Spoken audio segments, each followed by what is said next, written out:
Ayer decía el presidente del Gobierno que hay que pisar el acelerador de las reformas.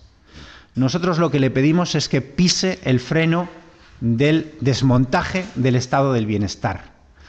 Que si quiere pisar algo, pise el freno de las inversiones productivas, de aquellas que van a crear empleo, pero que deje de pisar la economía de las familias y los derechos de las familias. La situación es muy grave, creemos que es una situación en la que el Gobierno se tiene que replantear las políticas que está haciendo. Y si la situación es grave en el conjunto de España, ustedes lo saben bien, también es muy grave en Extremadura.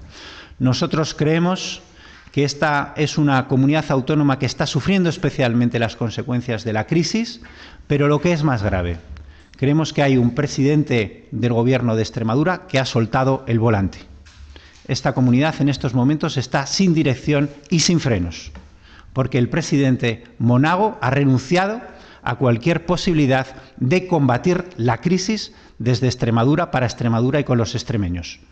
El seguidismo que Monago está haciendo de las políticas de recorte de Mariano Rajoy está suponiendo una soga en el cuello de Extremadura y de los extremeños.